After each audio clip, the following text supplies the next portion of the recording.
I can't tell you the amount of times when I was in prison and I really never saw another man cry, but you know they do it. Like some, men will wait till nighttime to cry. Some will cry in the showers, but people are crying. They're dealing with extreme pain, loss, and all these different things, but we just keep it in, or we like channel it out through doing other things like working out or other things in an extreme way. But what I've learned is that if you find somebody that you can really feel like that vulnerable with, that you can cry around, that's an important person in your life. You have to be careful about who you can cry in front of. But that's what I mean. If you find that person, when you feel that, you could do that to. That's safe. Special. Yeah. You feel safe to do that. Special. So yeah, I think it's even more difficult for men to find that than actually being crying in front of their partner. And again, if they're not doing it, even though they know they want to, it's they're operating out of a level of fear, and that just means they need more work on themselves.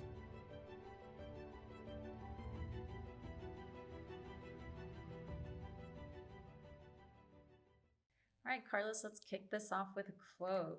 I love these quotes. And now I'm getting like a taste of my own medicine. Masculinity is not something given to you, but something you gain.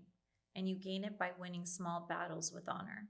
Says by David Dita in his book, The Way of the Superior Man. Carlos, when you hear these words from David Dita, what comes up for you about what it truly means to show up as a man in a relationship today? That men aren't born, they're made. And the definition of a man could have many different, many different titles and many different ways. But ultimately, that quote brought to me the fact, and I believe this, is that, just because you're born a man doesn't mean you are one. Meaning, a man with the chromosomes and all that stuff, and doesn't mean you are one. And in a relationship, I don't have all the experience in the world in this area, that's for sure. But I think of a relationship kind of like relationships that I've had with people that I really care about, friends and stuff like that. And it's understanding the importance of meeting people like the same level, and then helping each other to grow and develop in whatever way that is.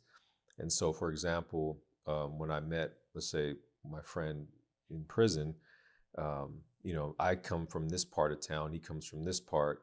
My upbringing was different than his. Yeah. But we come together, and I don't feel like I'm better than him. He doesn't feel like he's better than me, or vice versa. But we're able to have the ability to meet each other where we're at.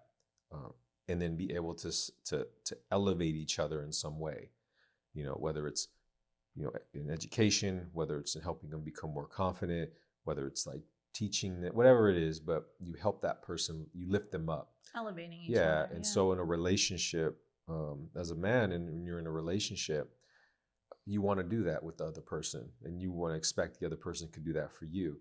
And if you have that balance, and let's say as a man, you're in a relationship, and you're higher up, and as far as like how much money you make, or your educational status, or whatever, your friends. Let's say you have more than that than your partner. A man could meet their partner where they're at, and like help them to also develop in certain areas, and you guys grow together, and you interchange everything that you have. So all the skills, all the abilities, all the things that you have as an individual, you're willing to share with your partner. To me, that's what a real man's willing to do that. And also make sure that the person, that they're with is, make sure that their needs come before their own. And that's a very difficult thing to do, especially like as a man. Sometimes we're taught to be like self-centered and just focus on us. And it's hard to relinquish that and give somebody else beforehand. But I think that it's necessary to a certain degree. You have to be that way if you want to have a successful relationship. Growing up, what examples or lack of examples shaped your early understanding of how a man should show up in love? Yeah, so, the environment that I grew up in later in life and into my teens, it was just like not trusting women, and that was like really instilled at you at a young age. And then there's all these different examples in those communities that kind of like reinforce that. For example, you'll have people who, will be women themselves and tell you like, don't trust women. You're referencing gang community, Yeah, right? the gang community, and I'm pretty sure other communities as well. Yeah. Are kind of like that. Like a lot of youth, they have this mentality like to just like use women, and they're like less than you and type of mentality, and men have that sometimes, and you find that in other communities as well. Sure. From what I've learned. And but yeah, no, you as a young man in some areas, you start to immediately be fed these thoughts and beliefs about what women are, who they should be, what their role should be, and all this and that, and then you carry that with you into your adulthood. And so like those that have like good men in their lives, kids that have good men in their lives, and fathers teach them what it really should be like, which is like, no, like the person that you're with you should put that person first, and that you should respect them and love them, be loyal to them and care about them and all that. And those are things that I learned later on in life through reading books, and then my own life experiences. And so, but it was never anything I was taught. And and there's some level of, it's like some people use this excuse that, well, nobody taught me that, right? And that's easy, like a scapegoat, right? Nobody taught me that. But it's not about that. It's like about, that's not an excuse. Once you get to a certain age in life, it doesn't matter if nobody taught you that. You know better. You could observe and learn on your own. And so, but in the world that I was in, which was prison, it's actually something that you're very aware of. There's good women out there at some point when you're in prison, because you start to read and see and hear these stories, and you're like, wow, that's like, that's something I'll never have. That's the thing, but that's out there. Mm-hmm. And so, but in prison, there's a defense system where it's like you can't become too attached to a woman, because more than likely after a certain amount of time and decades go by, that person won't be there. And 99.9% of the time. So statistically, it's not going to work in your favor, so you don't believe it. So that was, even though I knew better in prison, I still didn't allow myself to feel like I was able to have that. Yeah. You know what I mean? Yeah. So don't use the excuse that nobody taught me that, because that's a scapegoat. But like if you're in a position where you can learn on your own how to be a better man and how to be a better partner. So many men are taught to lead with pride, ego, or control. How do you think that gets in the way of building authentic connection? Yeah, I mean, pride, ego, control is actually, I mean, the underline of that is all fear, so you're operating out of fear when you're operating out of that way. So it's not tough. You're not badass. You're not cool because you're operating out of that. You're actually afraid. You're scared. And, a lot of these people out here that I see act that way, and a lot of my friends could also connect with this, is like, take that into prison with you, like, because you're just going to become somebody's bitch, basically. Yeah. Sorry, sorry for you, but you know what I mean. It's like, it won't get you that far. Yeah, it really, I laugh at it, because I see those guys out here and young men and stuff that I encounter, and they just have all that, and I'm like, a place like prison, like, is going to contain that and check that so quickly. Yeah. And so, like, when you lead, just know this is the message for those that are like that. Know this, that's weak, that you're in fear. Deep down inside, there's something that you're afraid of. And so why would you want to be a man operating out of fear? Why would you want to walk through life being in fear? So you need to work on that. You need to develop through that. And I'm not saying we've all been through that. Yeah. I've been through that. I was that guy. But I worked on myself, and I was forced in a situation to have to change that, being around men who were of all different walks of life. But those few men that I really connected with were the men who, they didn't operate that way out of ego and pride and all that. And these were people that would kill somebody in an instant. Yeah. And you knew it, and they knew it, but they was able to control it and still be humble and still be kind. You know what I mean? And still be like, man, like, how are you doing today? That's powerful. And it's powerful. When I saw that, I was like, that's what I want to be like. And one of my podcasts recently, I talked to Paul Kruger about that. We talked about lions and lions and lambs. Yeah, that's so true. Yeah. And it's such a powerful thing when you get there. That's the man you want to become. That's you want to be. You want to be a lion and a lamb. You want to be able to interchange between the two, be in control of it, that's what really a man is. It's not this egotistical, prideful person that's operating out of fear. So, Yeah. yeah, that would be my thoughts on that. What are some ways you've seen men hide behind armor in relationships, and how has that played out in your own life? Yeah, like just like, not being able to say sorry Mm. and admit when you're wrong, or you've made a mistake, or you made a mistake, and that you're going to do better. Uh, Man, I can't tell you how many people I heard like their relationships ended, even after a significant amount of time, because the man just couldn't just be in control of his emotions and say, I'm sorry, I could do better. This is what I'm going to do to work on that. But I value you, and I shouldn't have did that. That pride can, like, man, you're going to miss out on so many great people and opportunities in your Yeah. life if you become that person. And so I know that was me. Like, I was a person who was like, you do one thing, you're out. Yeah. Like, screw you. Or if I did something and I was called out on it, and my ego wouldn't allow me to admit I was wrong, I'm out. And through my life, I've lost a lot of people doing that. But when I changed that and I shifted that, and I realized that, man, like, I know that the wisest man is the one who knows he knows nothing. Nothing. Yeah. So it's like, maybe I'm wrong. Maybe she's right.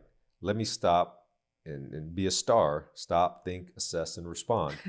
It's an acronym. That's a good one. Yeah. And it's like those things I actively practice now. And it's hard. It's difficult because I'm very like passionate and emotional about certain things. Everything I do is kind of like an extremist, but I also am in control enough to like take the moment to reflect and do different. And so, yeah, I think and that comes with maturity too. So if you're a young man and you're going through it and you're making mistakes and you're screwing up, it's okay. But always try to become a better version of yourself every day. And eventually you'll get there with maturity and growth and learning and being around the right men. Do you think men today are scared of strong women? And if so, why? But what would you define as a strong woman? A woman that knows what she wants, has strong opinions, has strong beliefs, walks in integrity, has a career, educated, or makes good money. I mean, any of the above. Yeah. Yeah, absolutely. I think some men are afraid of strong women. And it's because, but I just don't understand that. Is like, it's hard to understand that now, because for me, I've always like been attracted to strength. When I walked into prison, my first cellmate was a prison shot caller, and the people in the yard that were somebody, I was attracted to them. I just wanted to be around strength because I didn't have much of it. So I was like, I want to be around it to at least listen and like, let me ear hustle and listen to how I could get some of that. Yeah. Right. So for me, like, finding a strong woman, a strong person is so like a part of my nature. And it's proven to be like a huge part of like my life, of me becoming who I am, because I'm putting myself around people who are help making me have to be stronger to elevate myself. And so if you are a person who's afraid to be around strong women, you're only hurting yourself, because that strong woman could make you better. So let's just say you're a selfish asshole and you're a jackass and you just want all about you. Still, you should want strong women because it's going to help you.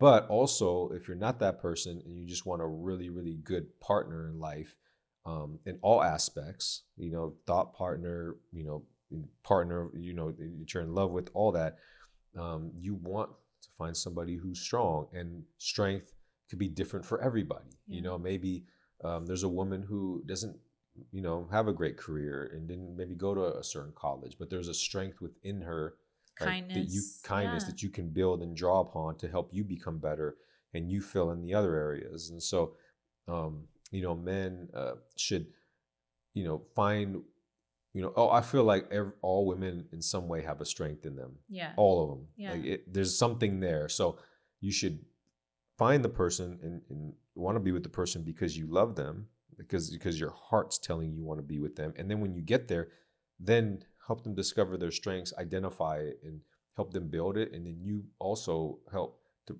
become better because of that strength. Well, I liken that to like a CEO surrounding yourself with yes people versus Mhm. very knowledgeable expert people who are going to defy you sometimes, right? And that makes you a better leader, I think. Yeah, absolutely. Most men think vulnerability is weakness. Do you believe it takes more strength to cry in front of your partner or to keep the mask on? Yeah, it takes a lot to cry in front of people, your partner especially, and sometimes even more difficult around your friends. It's like eventually, like you know, we all heard the thing like it's men cry and all that, and that's okay. It's actually a strength. It doesn't mean you're weak. It's being vulnerable. It's understanding that like you've dealt with things and you're broken in some way, you're hurting, you need to heal, and it that's okay. But as far as like crying in front of your partner, I think that's difficult. But what's even more difficult is like crying in front of your friends. Yeah. I mean, I can't tell you the amount of times when I was in prison and like I really never saw another man cry. Like, but they do it. Like some, men will wait till nighttime to cry. Some will cry in the shower. Some will cry, but people are crying. They're dealing with extreme pain, and loss, and all these different things. But like we just keep it in, or we like channel it out through doing other things like working out or other things in an extreme way. Um, and what I learned is that if you find somebody that you can really feel like that vulnerable with, that you can cry around, that's an important person in your life. And if you don't have that, then try to expand your network and find those people, because to be honest, you can't really cry in front of everybody in some sense. It's Like, true. like if I'm in prison and I'm crying in front of a psychopath They'll or see my it as a weakness. sociopath, and he'll Yeah. try to take advantage of me, and then Yeah. I'm gonna have to hurt him, and then I'm deeper in the hole. And so yeah, some people, you have to be careful about who you can cry in front Sure. of. And um, but that's what I mean. If you find that person, when you feel that, you could do that to. That's Safe. special. You Yeah. feel safe to do that. Special. So yeah, I think it's even more difficult for men to find that than actually being crying in front of their partner. And again, if they're not doing it, even though they know they want to, it's they're operating out of a level of fear, and that just means they need more work on themselves. What's harder for a man? Paying the bills or actually being emotionally available? Being emotionally available, it's pretty straightforward on like paying bills and doing those things. It's like, okay, if my bills are this much, I'll go get a job and I'll pay those bills. You know, but the latter, it takes a lot more to do that, because you have to expose something that you've kind of kept in for so long, and that you felt has like protected you. You have to be willing to open that up. And you know i I feel like that a lot of men, the men that I truly respect and that I truly like honor, and I look at as like mentors and stuff like that, doesn't necessarily mean they're just like emotional and crying all the time. You know what I mean? Like they Yeah. keep themselves together Yeah. really well, because um when you work and when you worked on yourself a lot as a man, then you don't get to the state where you need to be like super emotional, crying all the time. You don't need to be there. And um that goes for men and women. Yeah. yeah, exactly. But if you're lost somebody you love and care about, and in that moment you're so hurt and you want to mourn and cry, that's okay. That's powerful. That's being in control, because you're like releasing that. Like Right. you're allowing that to go through, Yeah. and that's your Acknowledging it. yeah, and that's your control. Yeah. So it's not like crying and being emotional is a weak thing. It's actually something you control, and you understand that the healthy thing to do is to release it, to let it out, right? Because then that's how you can move forward and be stronger and be more in control later. Can a man truly be masculine if he can't open his heart?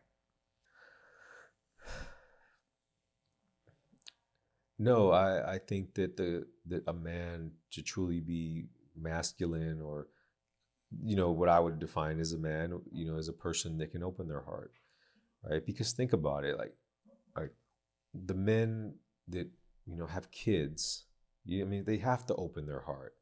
You know what I mean? They don't have to, but then it's like, what kind of father are you going to be, right? Yeah. You're going to be a horrible father, and then your Yeah. kids are not going to like you, and they're not going Yeah. to respect you, right? Then you're going to be like, oh man, I paid the bills and I went to work.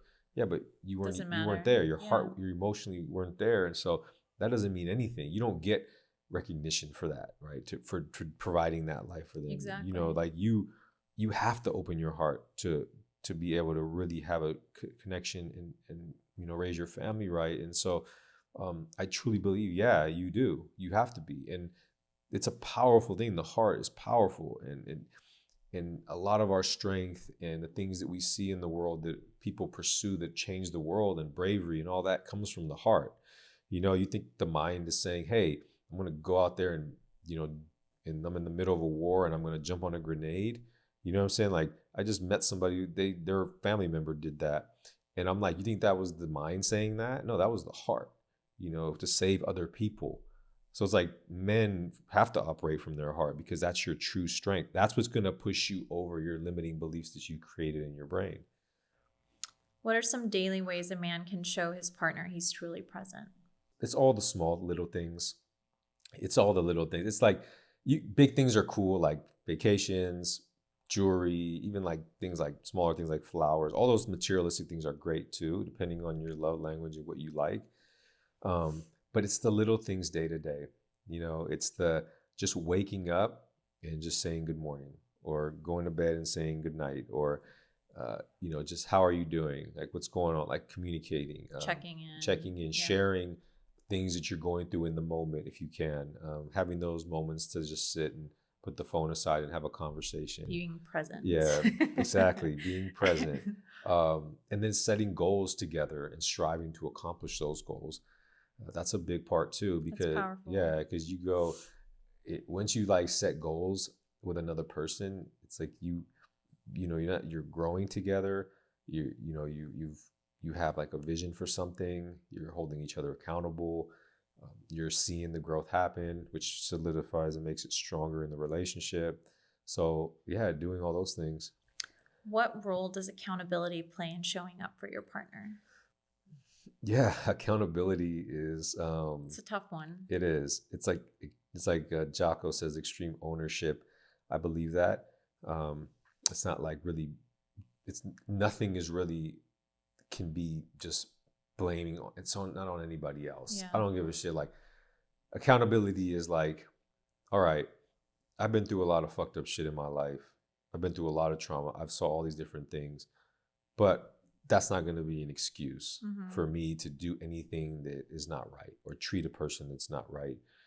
So accountability is saying, like, I could be a victim. Right? I could be like so many people in the world that are victims and have that mentality, which only hurts them and others.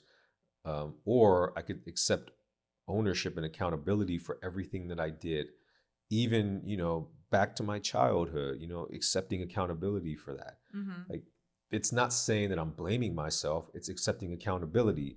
Like, maybe when I was 14 years old, 15 years old, maybe, you know, I could have done something different. I could have made different choices, right? I could have, you know, went back home and trying to make things right. You know, I could have done things different. So it's not like you're minimizing what other people did, or you're not acknowledging that, but what it is like, it's empowering for you.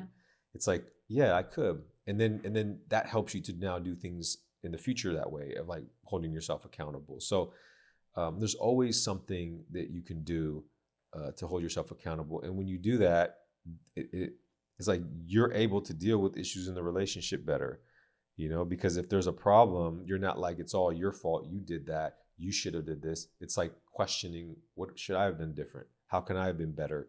And then working it out. And it has to be both sides. You can't be an accountable person and all that, and then your partner isn't. Right. Because it's just not going to work. Then you're just going to be like run all over. Yeah. It's like, no, but do the test. You'll see if that person's for you. And if it's not, then you move on. Right. And don't be in a relationship with somebody that is not your person. You're just wasting everybody's time. You just like exit that and move on to the next thing. It's better for both sides. Let's close this out with a final question. If a man listening right now is struggling to show up for his partner, what's one shift he can make today that would change everything? If a man is struggling to show up for his partner, what is one shift he can make? You know, it's many different things that come to mind. Like, it's a whole like process, but I would say just every day try to get a little bit better than who you were yesterday. And that's easy. It's like, for example, let's say you're not really a good, communicator with your partner, and that your partner has identified that, and you have identified that, and really made the decision that, yeah, I'm not really a good communicator in comparison to how I should be. Then you, as a man, you should accept that and now work on that and develop that every day a little bit. So if you're a busy person, but there's an issue in your relationship that's really important to address, then you want to work on that. And so, for me, I've been listening to different books, audio books, and reading books and stuff on like just relationship stuff, just because I know that's not my strength. I know I don't have the life experience that many people do. And I know I need to get better at that. Like I did everything else in life that got me to where I'm at now. I had to learn it. And so I'm holding myself accountable by every day trying to learn and be a little bit better. That's all you can really do, because there's not one big shift that you can make to change that. It's Right. the consistency over time of the things you do every day. So if you pick up a book and read 10 pages a day on it, eventually you'll take some of that and put it into practice, and you'll see that it's working or not, and you course correct, but eventually you'll get it right. And then now you've improved and you become a better communicator, and you are showing up better now for your partner. I love that. Well, thank you, Carlos, for another powerful conversation. I just wanted to say thank you for listening all the way to the end of the episode. I wanted to just give a quick shout out to the sponsors for this podcast, in terms of like them allowing us to use their space at Legendary Foods, at the Legendary Studios. Want to give a shout out to them for that. They're amazing product. Also, I want to say that if you're interested in a free PDF version of my book, Warrior in the Garden: 7 Rules for Men, there'll be a link in the description that you can click to get that, as well as to sign up for our weekly newsletter. And I'm always giving new advice and new guidance to help you get through life's challenges, and always keeping you up to date on the new things that we're doing, how to battle, and my company. And so I just want to say thank you for being here and listening. And please remember to subscribe.